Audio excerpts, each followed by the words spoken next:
வணக்கம். நான் மருத்துவர் அருண்ராஜ், சண்முக ஹாஸ்பிட்டல்லேருந்து பேசுகிறேன். இரைப்பை, குடல், கல்லீரல் மற்றும் கணைய அறுவை சிகிச்சை நிபுணர். இன்னைக்கு பார்த்தீங்க அப்படின்னா நம்ம 2 முக்கியமான நாளை கடைபிடிக்கிறோம். ஒன்று பார்த்தீங்கன்னா உலக கல்லீரல் தினம் மற்றும் உலக குடல் அலர்ஜிக்கான தினம். ஸோ இது 2 பற்றி நம்ம இன்னைக்கு பார்க்க போகிறோம். ஸோ முதல்ல நம்ம கல்லீரலை பற்றி பார்ப்போங்க. கல்லீரல் நம்ம உடல்லையே முக்கியமான உறுப்பு. அதோட வேலை பார்த்தீங்கன்னா நீங்கள் சாப்பிட்ற சாப்பாடை செரிமானம் பண்ணுறது, ப்ளஸ் ஊட்டச்சத்தை சேமித்து வைக்கிறது, ப்ளஸ் உடம்புக்கு தேவையில்லாத நச்சு பொருட்கள் வெளியேற்றுறது, இந்த மாதிரி பல முக்கியமான வேலைகளை கல்லீரல் பார்க்குங்க. ஸோ கல்லீரல் நலனை எப்படி பாதுகாக்க போகிறோம்னு நம்ம பார்க்க போகிறோம். நம்ம டெய்லி பார்த்தீங்கன்னா வாட்டர் அதாவது தண்ணி நிறைய எடுத்துக்கணுங்க. தண்ணி நிறையா இருக்கிறதுனால என்ன பயன்னு கேட்டிங்கன்னா, உடலில் உள்ள நச்சு பொருட்கள்லாம் ஈஸியாக வெளியேறதுக்காக தண்ணி உங்களுக்கு ஹெல்ப் பண்ணும். 2வது விஷயம் பார்த்தீங்கன்னா பேலன்ஸ்டு டயட். அதாவது பழம், காய்கறி, நார் சத்து உள்ள பொருட்கள் இதெல்லாமே பேலன்ஸ்டாக நீங்கள் டெய்லி எடுத்துக்கிட்டிங்கன்னா அது கல்லீரலுக்கு நல்லது.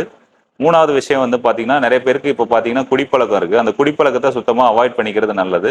ஏன்னா ஆல்கஹால் எப்போவுமே கல்லீரலுக்கு நல்லது கிடையாது. அடுத்தது என்ன பண்ணணும்னு பார்த்தீங்கன்னா, டெய்லி உங்கள் உடல் நலனை பாதுகாக்கிறதுக்காக 1/2 மணி நேரம், அதாவது அரை மணி நேரத்துலேருந்து 1 மணி நேரம் வரலும் எக்ஸசைஸோ இல்லை வேகமாக நடைப்பயிற்சியோ இல்லை ஜிம் போகிறது, இந்த மாதிரி பண்ணிங்கன்னா உங்கள் கல்லீரல் நலனுக்கு நல்லது. அடுத்ததான் நம்ம பார்க்க போகிறது குடல் அலர்ஜியை பற்றி பார்க்க போகிறோம். குடல் அலர்ஜி உள்ளவங்க பார்த்தீங்கன்னா உலகம் ஃபுல்லாக பார்த்தீங்கன்னா லட்சக்கணக்கான பேர் இருக்காங்க. இந்த குடல் அலர்ஜி, அதாவது இரிட்டபிள் பவுல் சிண்ட்ரோம், இந்த ப்ராப்ளம் உள்ளவங்களுக்கு என்னென்ன தொந்தரவுகள் வரலாம் அப்படின்னு பார்த்தீங்கன்னா, அவங்களுக்கு சாப்பிட்ட உடனே பார்த்தீங்கன்னா வயிறு வலி அப்படின்ற மாதிரி சொல்லுவாங்க. வயிறு உபசமாகவே இருக்குது அப்படின்ற மாதிரி சொல்லுவாங்க. சில பேருக்கு பார்த்தீங்கன்னா கான்ஸ்டிபேஷன், அதாவது மலச்சிக்கல் இருக்கலாம். சில பேருக்கு பார்த்தீங்கன்னா ஒரு நாளைக்கு 4லேருந்து 5 வாட்டி மோஷன் போகுது சார், அடிக்கடி மோஷன் போகுது அப்படின்ற மாதிரி சொல்லுவாங்க.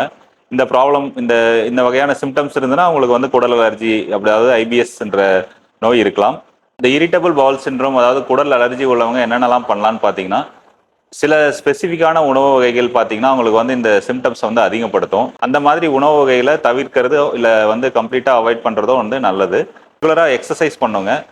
அதே சேம் தான் ஒரு டெய்லி ஒரு 1/2 மணி நேரத்துலேருந்து 1 ஹவர் வரலும் உங்கள் உடல் நலத்துக்காக எக்ஸசைஸ் பண்ணுங்கள்.